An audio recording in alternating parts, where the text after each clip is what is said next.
Good afternoon. My name is Tom Nastic. I'm a public program producer here at the National Archives in Washington, D.C., and it's my pleasure to welcome you all here today to the William G. McGowan Theater, and also a special welcome to those watching us on the National Archives YouTube channel and also on C-SPAN. Today, our series of noontime author lecture and book signings continues with The Last Lynching, How a Gruesome Murder Rocked a Small Georgia Town, with our special guest, Anthony S. Pitch. Before we get to today's program, I'd like to tell you about two upcoming programs that will take place in this theater as well as on our YouTube channel. On Monday, May 9th at 7 p.m., we will screen the documentary film Lincoln's Greatest Speech, the second inaugural address. Joining us for a post-screening discussion will be the film's director, Ken Keebo, and Lincoln biographer Ronald C. White, Jr., on whose book the film is based. Following the program, Ronald White will sign copies of that book.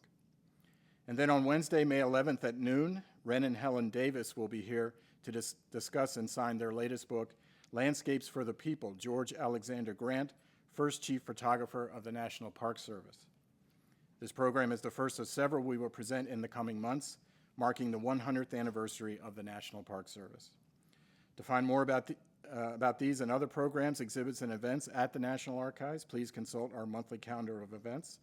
There are copies outside the theater, and it's also available online at our website, www.archives.gov. In The Last Lynching, Anthony S. Pitch makes use of almost 10,000 official documents from the FBI and the National Archives to reconstruct the tragic events that led to the 1946 murders of 4 African Americans on a bridge in rural Georgia, and the push for federal anti-lynching laws. Morris Dees, co-founder and chief trial counsel at the Southern Poverty Law Center, praised the book for containing, quote, amazing research on the barbarity of Jim Crow South and vigilante justice. And CNN's senior legal analyst Jeffrey Toobin said it, quote, tells a haunting story that sadly looks more relevant and new all the time, unquote. Anthony S. Pitch is the author of many nonfiction books, including Our Crime Was Being Jewish, hundreds of Holocaust survivors tell their stories. They Have Killed Papa Dead, The Road to Ford's Theater, Abraham Lincoln's Murder, and the Rage for Vengeance, and The Burning of Washington, the British Invasion of 1814. He is a former Associated Press staffer in London and their broadcast editor in Philadelphia, a senior writer in the books division of U.S. News and World Report, and has reported from Israel and Africa. Following his lecture and Q&A, he will be signing books one level up in front of the Archives store.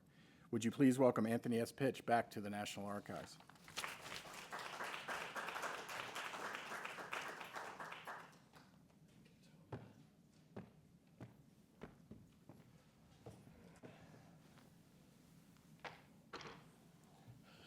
Well, good. Hello, everybody. I'm glad to see you managed to take time off to come and hear this. I have concentrated on American history in my last 5 books, and they all have to do with catastrophe. That's what I'm attracted to. I still think in the closing years of my life that my book, They Have Killed Papa Dead, is the best ever written on Lincoln's assassination. I sometimes read it and wonder if I wrote it. But at this age, I have no reason to project false modesty or to brag. This book, I had wanted to write about a lynching since 1998. And I couldn't find a lynching that had documentary evidence to back it up. I found one in Salisbury, Maryland that interested me, but all the court records had been destroyed, so there was nothing to write about, nothing to research. Eventually, I found this lynching, and it struck me as different in many respects. First of all, it was a mass lynching for victims. And secondly, one of the victims was a World War II veteran. And that shocked me. I wondered how on earth they could do this to a veteran of World War II so soon after the war. So I set about it 6 years ago, and there was so much material to go through, as you've heard, 10,000 documents, mostly under the Freedom of Information Act from the FBI and the National Archives. And I have not wanted to solve it. In fact, I don't. But I wanted to portray it because In order to appreciate American history, you have to see it warts and all. You have to see the glory of Washington and Lincoln and others, and you have to see the scars of the lynching and the evil side of life. Lynching would expose corrupt juries. It would show rogue actions. It would pit innocents against vigilantes. And there was so much that I wanted to tell on this. And that's why I decided to do it. I went down to Georgia to see the annual reenactment, which is promoted by an organization called the Georgia Association of Black Elected Officials. I don't approve of it. I don't sanction it. I think it's disgusting. But they have the First Amendment right, and people on the Morsford Memorial Committee who don't agree with it, they recognize their right to say it, and so do I. When I was there, I saw some terrible things. I was taken around by two guides.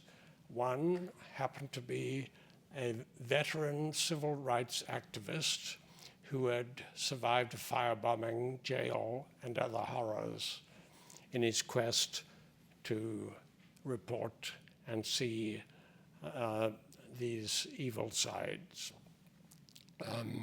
He took me to the homes of some of the grandchildren of the suspects, and he said, "We will not stop here. We will go slowly, but we won't stop. It would be too dangerous." And my other guide was Rich Rusk. He was the son of the former Secretary of State, Dean Rusk, whom I'd interviewed 30 years earlier. And Rich is a clone of his father. He looks just like him, and he's as nice. And Rich took me around to many of the sites. We went to a church on a Sunday where many of the suspects had worshipped. And I wanted to see what it was like. And when we came out, the hood of his car was open. And he said, "Look, if anything happens to me, it was nice knowing you." Nothing, of course, did happen. And then I went around the cemetery and I saw the graves all tidy and quiet and neat of the suspects, and many of the suspects. And it was a revelation. Now, to write about lynching, I had to be faithful to what I found and what I reported. It was a horrible side of the history, but I had to do it. Our Constitution, the Declaration of Independence, says that everybody has a right to life, liberty, and the pursuit of happiness. And the Bill of Rights firmly says that everybody is entitled to due process of law. Well, these people were killed like wildlife. And they had no witnesses. They had no court trial. They were really treated with disgust and ignominy, and they were put down, honestly, like wildlife. That's why I had to report it.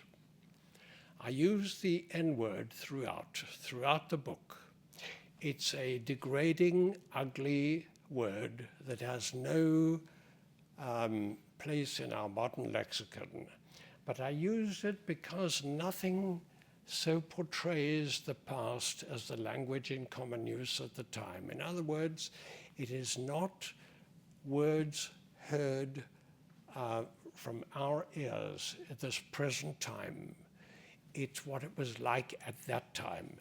To have glossed over it would have denied these people the right to show the slurs and indignities that they had to endure. And that's why I use it. I make no apology for using it. I had to show what it was like in 1946 in rural Georgia. And I use the word lynched throughout. Lynched, according to the dictionary definition, is a murder by mob action without a lawful trial.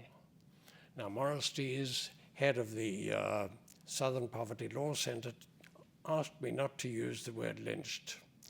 Of course, I told the publisher that this was not acceptable, but I have no say. There's a publishing convention that the publisher has the right to set the title of the book.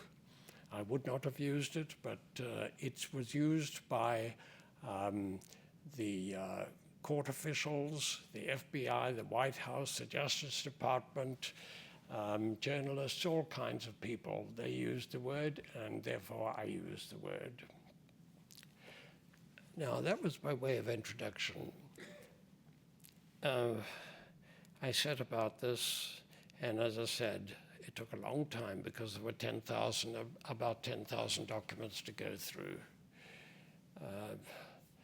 On the 25th of July, 1946, an agitated farmer telephoned a deputy sheriff in rural Georgia to report that 4 blacks had been dragged from his car and murdered. They were shot. When the word reached the sheriff, he first continued on with his meal until he'd finished, and only then joined the deputy sheriffs for the ride out to the crime scene. When they got to the bridge at Moore's Ford, they walked down to the thick undergrowth near the lazy Appalachian River. That's when they saw the stiffening bodies of 2 men and 2 women. They had been shot multiple times, leaving ghastly wounds that shredded their flesh and cracked their skulls. Nobody had tried to run, and many of them were shot as they lay down. The lawman was so overwhelmed by this sight that they raced back to Monroe, Georgia, to summon a coroner's jury, leaving the crime scene unprotected. They came back with the jurors and the farmer, Loy Harrison, who'd been driving their victims. And he said that about 24 anonymous armed men had ambushed them at the bridge, dragged out the victims and shot them. And when he told the mother of George and Dorothy that their children had been shot dead, she slumped down in a faint. Now, about 35 men, women, and children came forward to gawk at the carnage, and nobody told them to back off. The farmer, Loy Harrison, identified the victims, starting with Roger Malcolm, whom he'd bailed out of jail just over a quarter of an hour earlier. He said Roger had agreed to work on his farm, and he was taking them all back to their home. He then identified Roger's wife, Dorothy, her brother, George Dorsey, and his wife, May. All were in their 20s.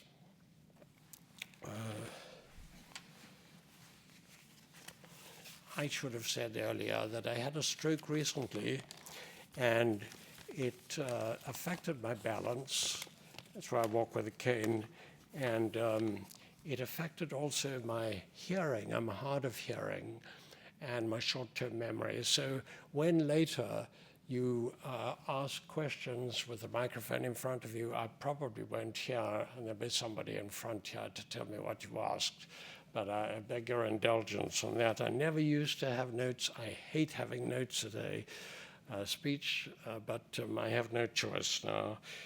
And so the jurors cut the ropes which were tying the males together, and they pocketed segments to take home as keepsakes.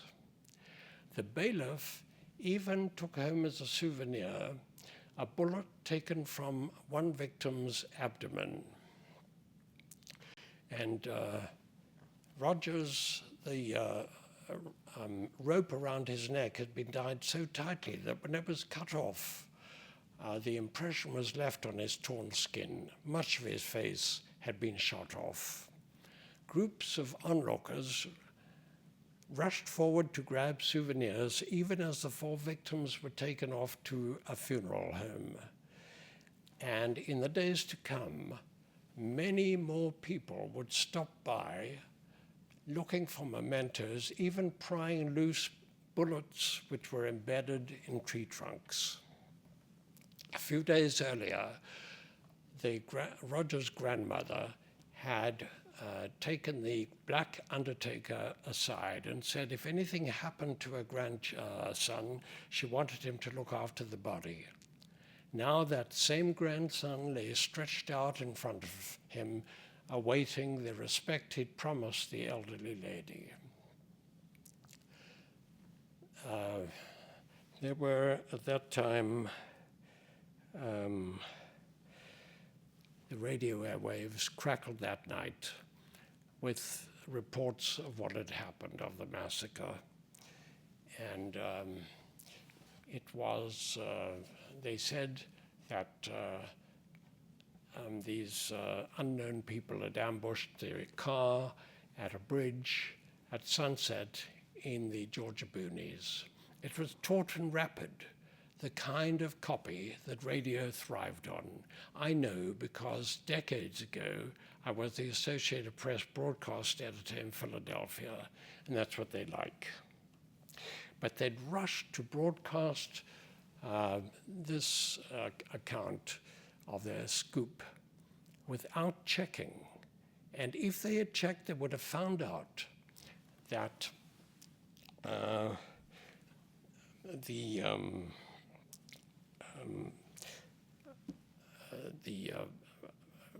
what is his name, Loy Harrison, the farmer, was not a kind farmer as they described him. He was, in fact, he had a long record of criminal activity, including time served in the penitentiary. And he was known as a ruthless employer who had a long history of repetitive brutality and frenzied violence towards black men and women. He owned a nearby farm, which he operated untrammeled, just like a feudal lord swaggering over peasants as docile as serfs. The crime took place in a small Walton County seat of Monroe.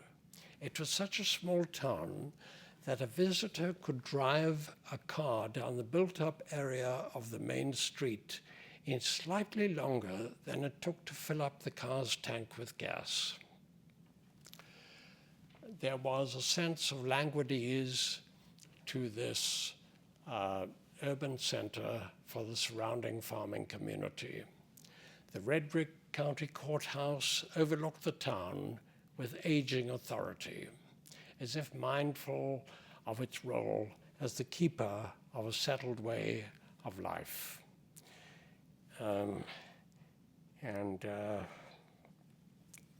From its front grounds rose the statue of a Confederate soldier in memory of those who'd fought in defense of the South in the Civil War, a conflict that was still known to locals as the War of Northern Aggression.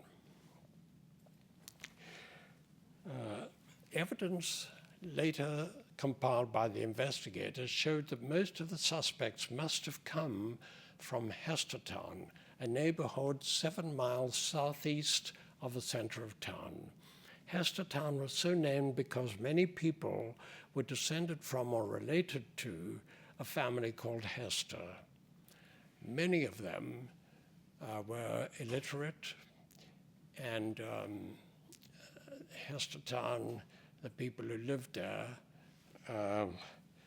were not only illiterate, but they owned farms that had patches of vegetables, small acreages of cotton, and a few dairy herd. And marriage between those who were closely related to one another was not uncommon. Hestertown had evolved into a neighborhood that was clannish in turf, and it was a bastion of rigidly uniform outlook. That was where Roger Malcolm had stabbed a white man in Hestertown. But it had a darker side to it. There was an observer who said they treated their farmhands and household staff like horses and mules. They were ardent churchgoers, and they found no contradiction in worshipping at churches that preached a creed of goodwill to all races while they believed in white dominance. Now, the stabbing took place 3 days before Georgians went to vote in a primary election statewide for governor. And the state was boiling over with racist rants. It was only recently that the Supreme Court had lifted the ban on black voters. As a result, a former governor, Eugene Talmadge, who was now running for a fourth non-consecutive term, stiffened his resistance, and he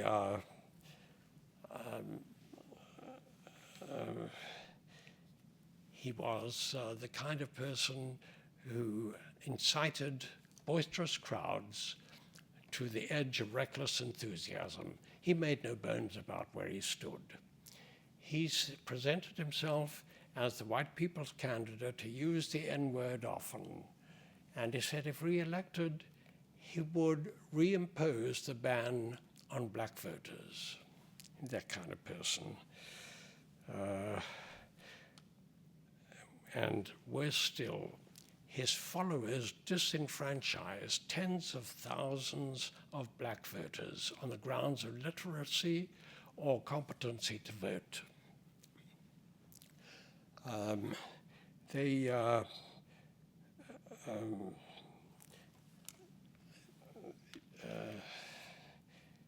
These people,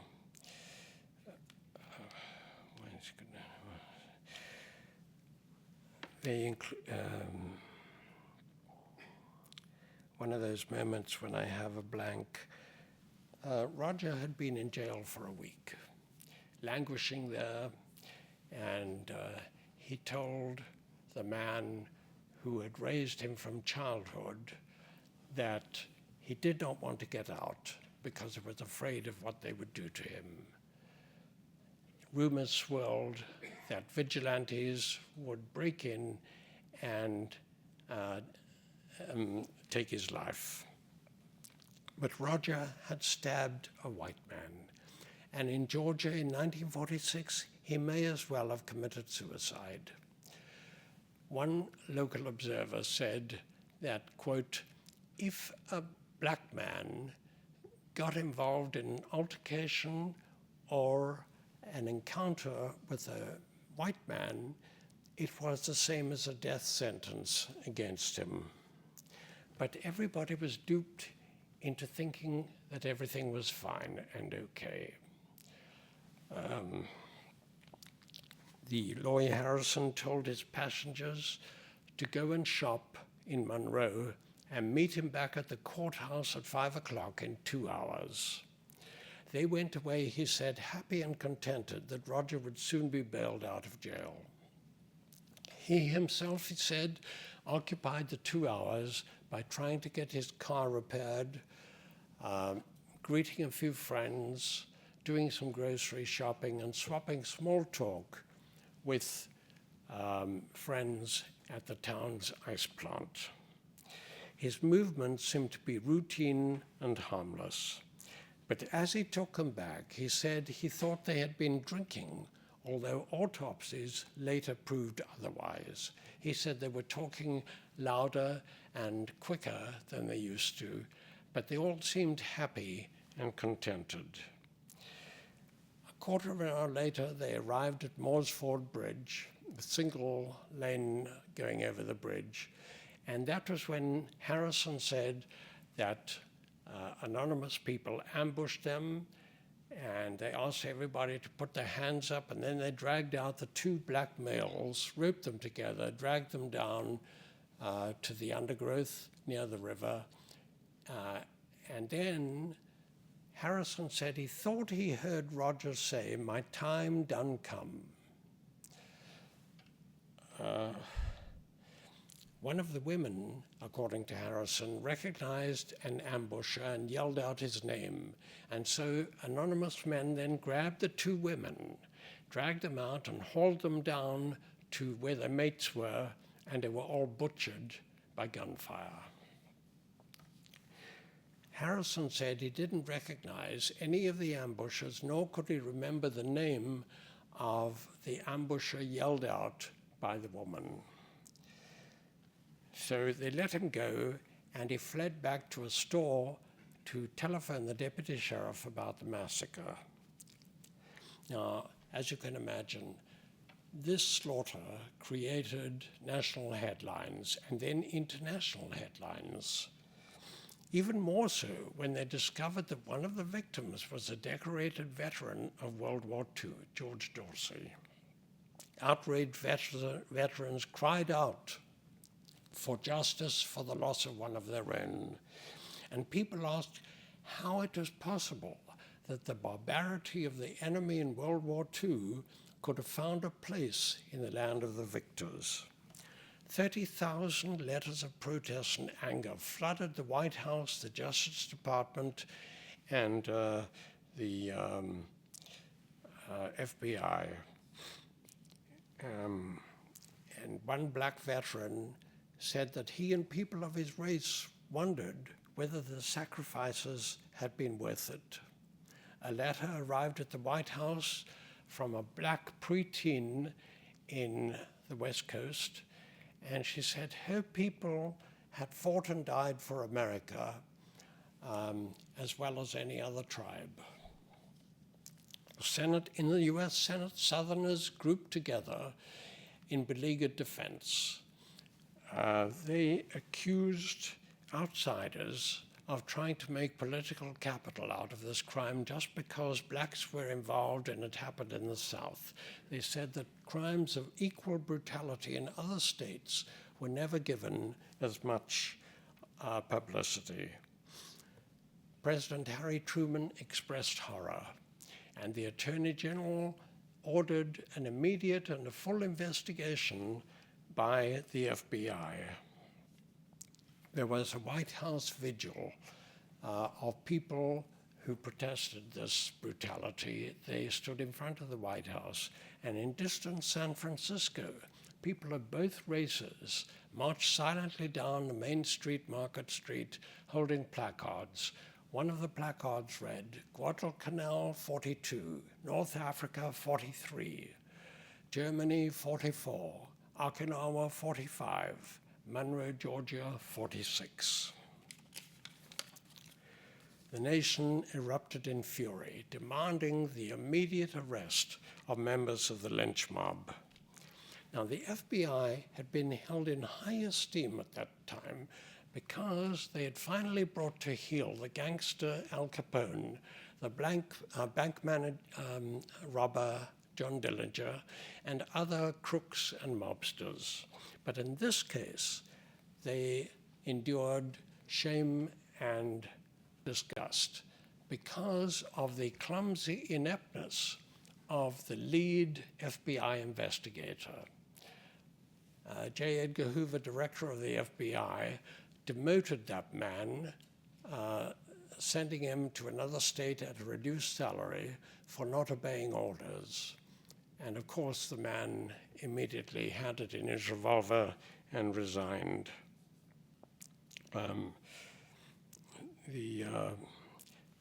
But in the meantime, 39 hours had expired before a pair of FBI agents arrived at the scene of the crime. And in the meantime, literally hundreds of people had come in to take away much of the evidence. The proof of their presence was the flattened brush, their footprints, and the tire marks. 20 agents, FBI agents, arrived at Monroe to investigate. And that was equivalent to a mid-sized FBI field office. It was a clear indication of the priority which the Justice Department gave to a quick resolution of the case. But the FBI had to go in pairs for their own protection. They were looked upon as interlopers who should mind their own business and not meddle in local affairs. And the whites, saw them as a threat to a fixed way of life that had barely changed since the Civil War. The KKK had been active a decade earlier in Monroe and the vicinity, and now they were busy recruiting new members. So they closed ranks, the whites. They didn't say very much, little or nothing. A white justice of the peace actually told the FBI that he hoped it would not be solved because, he said in his words, this is a deterrent to uppity blacks, unquote.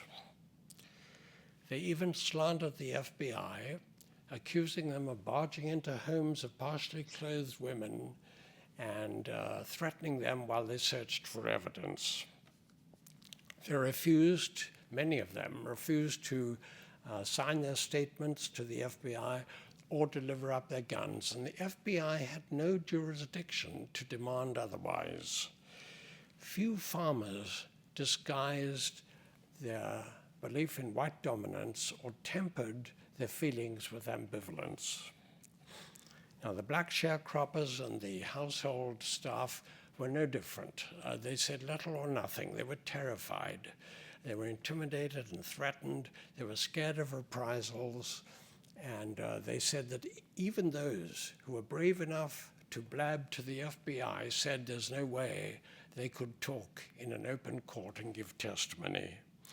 The FBI spent grueling hours on this, but there was so much intimidation and threats that it was not surprising that Talmadge was elected and they couldn't make a breakthrough.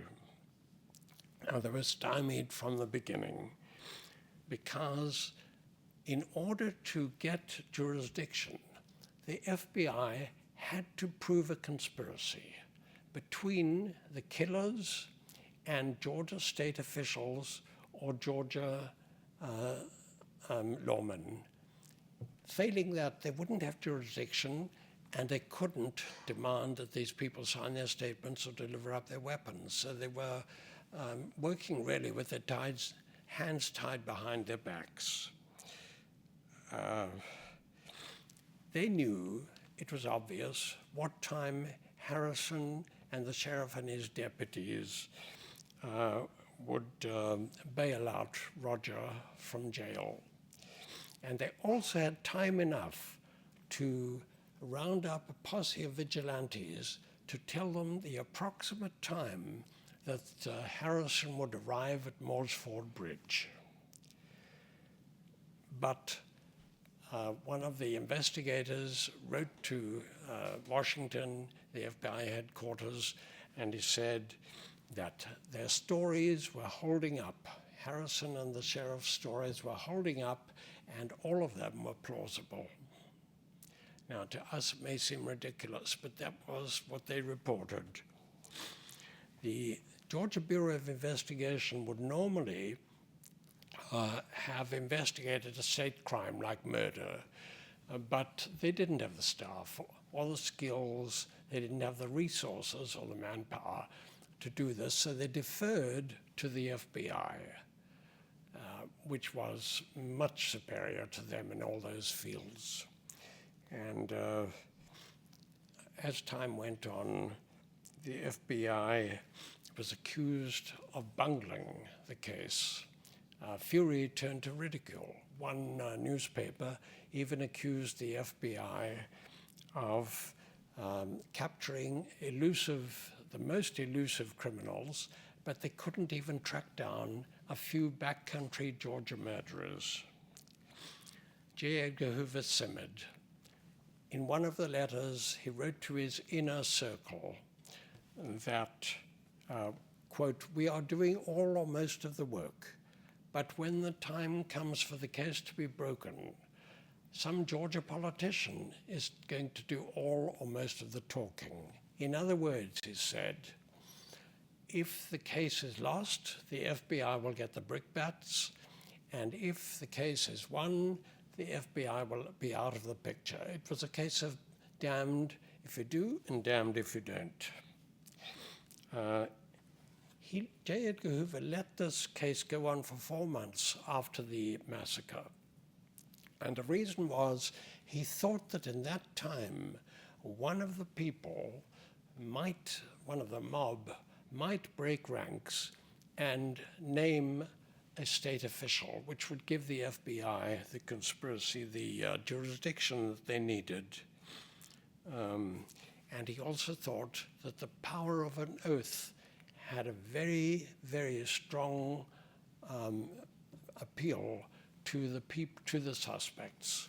In other words, they might say things that they would otherwise not disclose, and a good prosecutor might even trap them into saying things that they didn't want to say. The same applied to lawyer Harrison. They were hoping that he would be forced to say something more than it already said about what he did in the time between bailing out Roger and arriving at the ambush scene. They were hopeful that a grand jury might have this kind of effect on the principal suspects.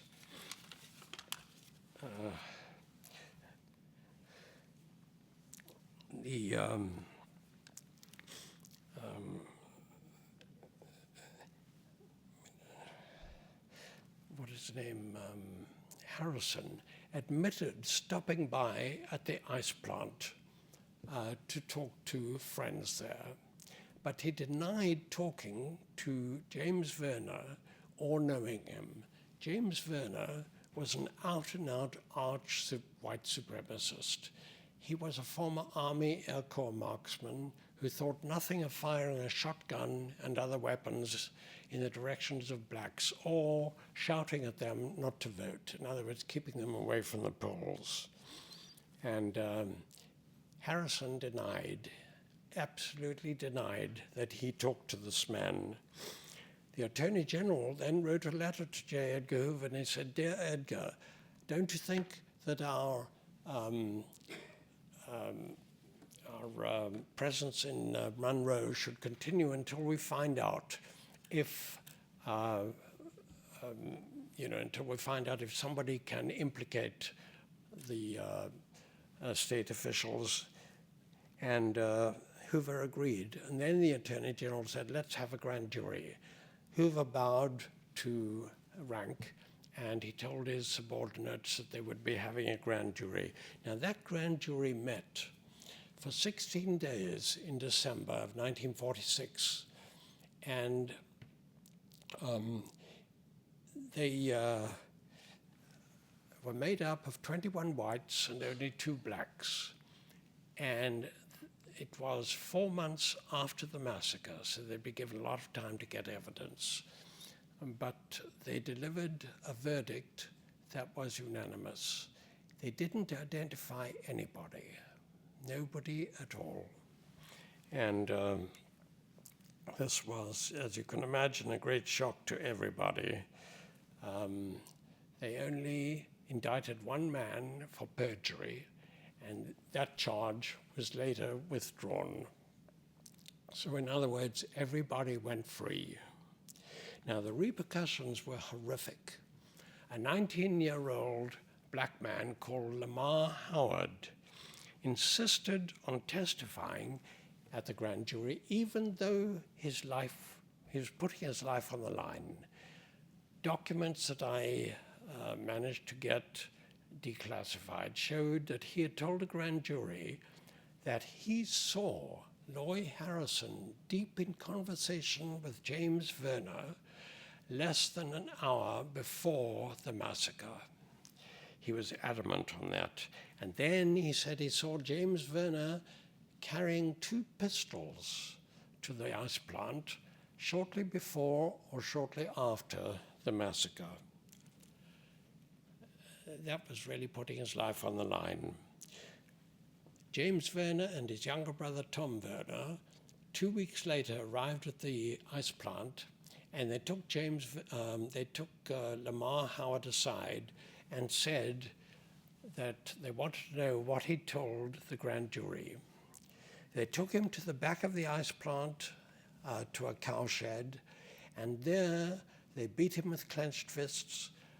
They rammed his head against the wall, and they hammered him with a loaded revolver.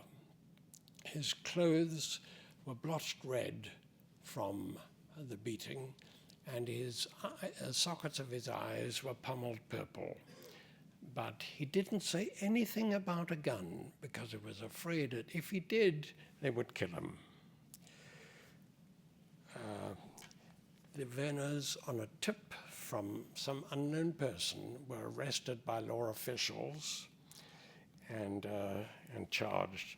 In the meantime, when Lamar Howard got home, his brother was looking out the window and he said, "Mama, what's wrong with his face?" She jumped out of bed and she said, "What's wrong?" And he said, "I got beat up a while ago." "Who did it?" "Mr. James and Mr. Tom did it." "Why?" "They beat me up because I wouldn't tell them what I told at the grand jury." So they were arrested, and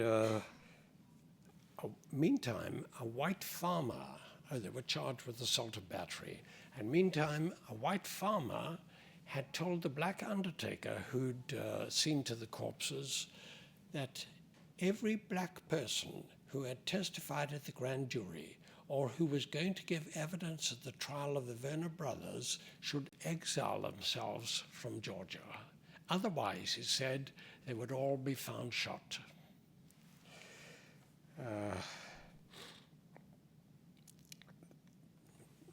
When the case appeared in court, Tom Werner was found not guilty. James Werner told the court that he had beaten up Lamar Howard because Lamar had run him off the road with his car, and the jury believed him, and he was acquitted. The Attorney General, the State Solicitor General said that this was a bad jury because many of the people on it were members of the Hestertown community. There was nothing you could do about that. You can't deny everybody a seat on the jury. And the Atlanta Daily World, which was a preeminent amongst black newspapers crusading for civil rights, said that the jury returned their verdict only because of the race of Lamar Howard. That year, later that year, Tom Werner died in a car crash, and James Werner was murdered 5 years later. Now, when this appeared, I filed a court action demanding the transcripts of the grand jury because the people who testified there and what they said would be crucial to my book. I couldn't do it myself, but I was very lucky. A lawyer, Joe Bell, from Bell, Shivas and Fasolo of Rockaway, New Jersey, he came forward and offered to represent me pro bono, free of charge. He had 3 assistants, and they all worked without demanding payment at all. I had befriended Joe many years earlier when he came on one of my Lincoln assassination tours.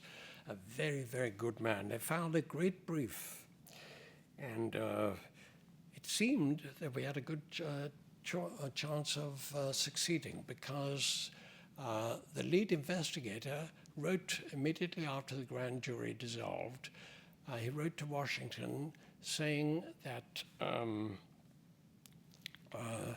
he understood transcripts of the testimony at the grand jury were being sent to Washington. Now, when the case got to court, a district court in Georgia, the U.S. attorney said that he didn't know of any transcripts existing. He said that even if they did, things of that age certainly didn't survive. And the judge appeared to agree, because there was nothing in the court, before the court, that would indicate that the grand jury transcripts existed.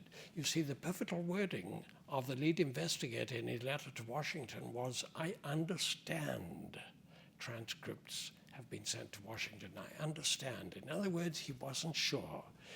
And I know that they couldn't have survived in Atlanta because I found a letter that was misfiled. And it said that this letter was written 1991. It said that everything to do with the Moores Ford massacre had been destroyed in Atlanta. Now, I buy that, but I don't buy the fact that they say that the transcripts don't exist in Washington or elsewhere. And so that's where we stand today, waiting for the Justice Department to reply to my lawyers to find out if the transcripts are anywhere within the federal government in another place. Times have changed, very much so.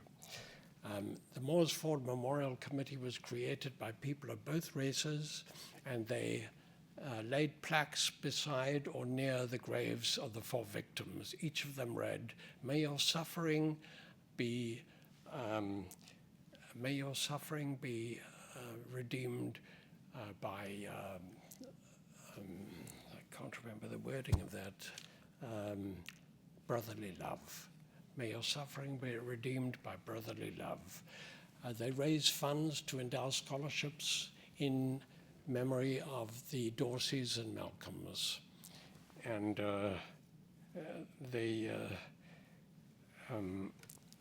attitudes have also changed since then. Nowadays, law enforcement officials link arms with others who are crossing the bridge in memory of those who have fallen. They're on the honorary board of the Moores Ford Local Committee, and they block major intersections, allowing participants in the annual reenactment to go forward. Now, I'll close with this one. 53 years after the massacre, a yellow biplane flew high over the grave of George Dorsey, the decorated veteran of World War II, in memory, in tribute to this veteran. This would have been unthinkable, the stuff of dreams in 1946. And the mourners sang, what's that word?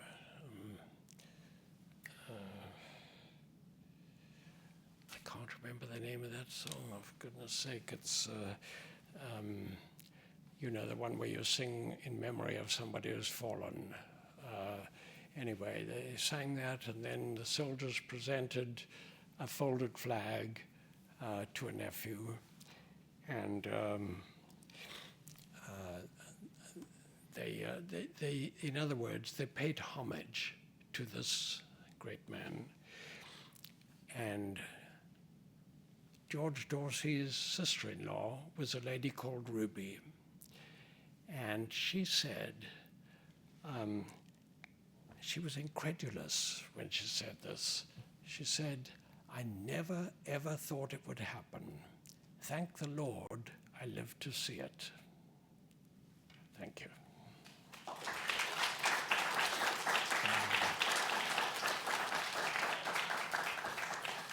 have time for a few questions. If you would please go to the microphones in either aisle, please.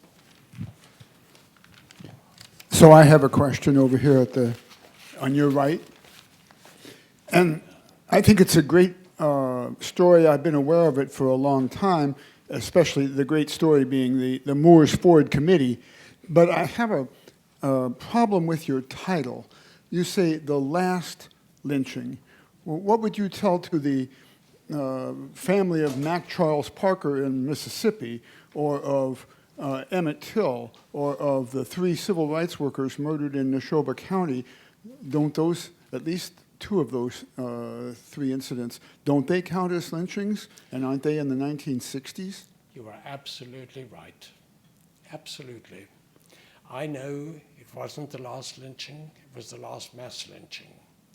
And I also know that it didn't rock a small Georgia town only. It rocked a nation, and it created international headlines. I put this to the publisher, and a publisher has the right to choose the title. And they said that the word mass, gruesome mass lynching, would describe how it differed from all the others. Now, it doesn't differ much from those 3 civil rights workers who were murdered in the 1960s. That's 3. But that is what happened. The publisher chose the title, and I had no recourse to change it. You are absolutely right.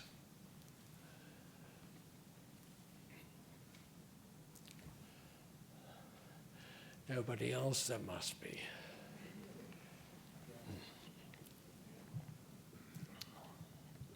Tony, I wonder if you could put things in perspective.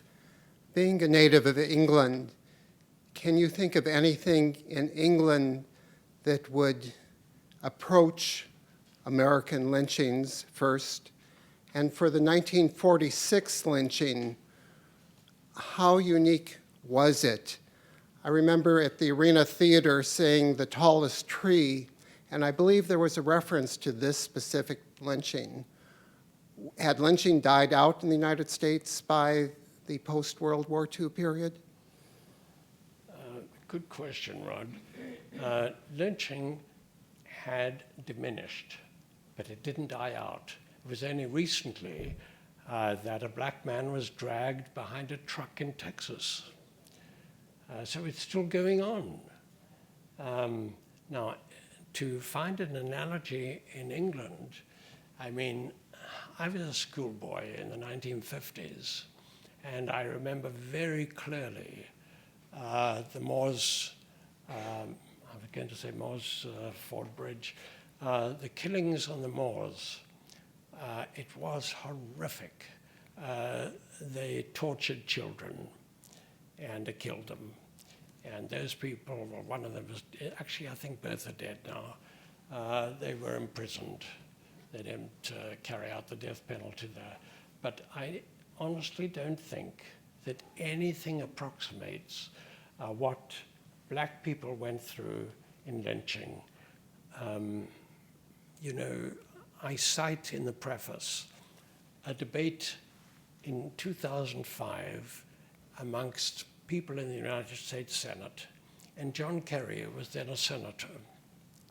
He thought, he said, that lynching was just putting a rope around somebody's neck and raising them up on a tree.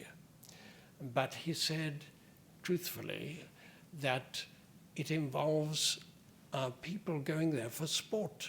They used to take children to look at this. And they would take away, like this case, they would take away trophies of ears or fingers, things like that, put them in formaldehyde, and those were trophies. So I don't think anything in England approximates that, but death is death. I mean, but lynching is still going on. Yeah. No, Tony, I understand how sacrosanct the National Archives regards grand jury testimony, regards income tax returns, and I realize that occasionally a judge will open a grand jury transcript. I think something like that happened with the Rosenbergs. Why do you think that if a transcript could be found in Washington pursuant to your request, there would be possibility of it being opened? I think age would have something to do with it, requiring them to be opened. You can demand that the secrecy of a grand jury is breached for the public interest, and that's what we would cite. There's no question that grand jury testimony is secretive because it protects everybody. But in this case, it happened so long ago that I am quite convinced if we could lay our fingers on the transcripts, that it would definitely be revealed. They would allow me to see them. I'm absolutely sure of that. But the thing is to find them. I don't think that they were destroyed. I know that J. Edgar Hoover's private secretary, Helen Gandy, destroyed a lot of his personal papers after Hoover died in 1972. It's possible that the grand jury testimony was destroyed, but I don't think that would compromise the FBI. They did a superlative job of what they had. I don't think it would. I think that rather those files destroyed by Helen Gandy must have involved sexual things to do with people in high office that Hoover could use as blackmail against them. But I don't think that the grand jury in this case has anything to do with that. Yeah. Well, if there are no more questions, thank you, Anthony. Thank you very much.